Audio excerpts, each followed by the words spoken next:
Australia వాళ్ళు ఇంకా world cup మూడ్లో నుంచి బయటకు రాలేదనుకుంటా. వరల్డ్ కప్ ఎప్పుడో అయిపోయింది కదా, మరి ఇంకా బయటకు రాకపోవడం ఏందని మీకు డౌట్ రావచ్చు. బట్ ఈరోజు ఆస్ట్రేలియా వర్సెస్ స్కాట్లాండ్ మ్యాచ్ ఎవరైతే చూసిరో వాళ్ళందరికీ నేను చెప్పే మాటలు అర్థమవుతాయి. ఎవరైతే చూడలేదో వాళ్ళకు అర్థం కాదు. ఆస్ట్రేలియా వర్సెస్ స్కాట్లాండ్ మ్యాచ్ ఈరోజు జరిగింది T20.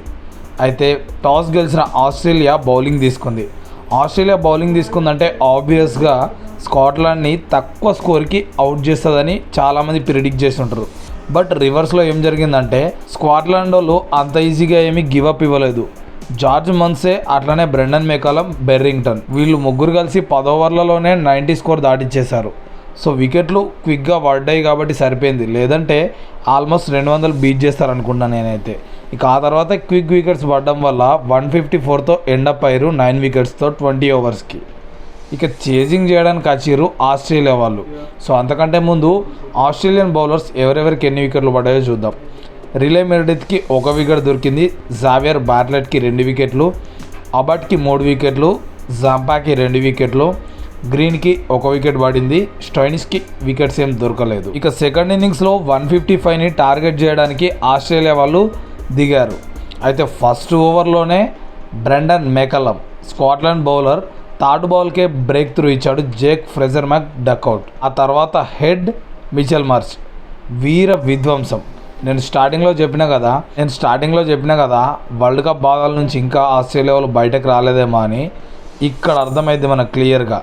హెడ్ మిచెల్ మార్ష్ ఊచ కోత కోచిర్రు, అసలు బలి తీసుకున్నారని చెప్పాలి స్కాట్లాండ్ బౌలర్లని. హెడ్ అయితే మరీ ఘోరం, 25 బాల్స్లోనే 80 స్కోర్. మిచెల్ మార్ష్ ఏం తక్కువ తినలేదు, 12 బాల్స్లో 39 స్కోర్. ఆ తర్వాత వచ్చిన జాష్ ఇంగ్లీష్ 13 బాల్స్లో 27. అసలు ఇవి స్కోర్సే కాదు, లిటరల్లీ పవర్ ప్లే అయిపోయేసరికి 113 స్కోర్ పెట్టారు బోర్డు మీద. అంటే అర్థం చేసుకొని ఎంత భీకరంగా ఆడిరో. లిటరల్లీ స్కాట్లాండ్ బౌలర్స్ అయితే ఏడ్చి ఉంటారు, ఆ లెవెల్లో పర్ఫామ్ చేసిరు వీళ్ళు. నాకు ఇది చూసిన వెంటనే అనిపించింది, అరే నాయనా వీళ్ళు వరల్డ్ కప్ బాధల నుంచి ఇంకా బయటకు రాలేదు, వచ్చి ఉంటే ఈ లెవెల్లో పర్ఫార్మెన్స్ చేయకపోదని. ఆ బాధ మొత్తం ఈ టీం మీద తీసుకొని బలి తీసుకున్నట్టే ఉంది లిటరల్లీ. ఫైనల్లీ 9 ఓవర్స్లోనే 154 టార్గెట్ని చేజ్ చేసి విన్ చేసుకున్నారు. ఎస్, ఎనీహౌ ఆస్ట్రేలియా విన్ అవుద్దని చాలామంది ప్రిడిక్ట్ చేస్తుంటారు. బట్ ఇంత దారుణంగా ఊచకోతకు వస్తారని ఎవరు కూడా ప్రిడిక్ట్ చేసి ఉండరు. ఇది ఫస్ట్ T20I వర్సెస్ ఆస్ట్రేలియా ఇంగ్లాండ్కి సంబంధించిన రివ్యూ. వీడియో నచ్చితే ఒక లైక్ చేయండి, అండ్ మీకు నచ్చితే వీడియోని షేర్ చేయండి. అలాగే మీకు నచ్చితేనే ఒక సబ్స్క్రైబ్ చేసుకొని ఛానల్కి సపోర్ట్ చేయండి.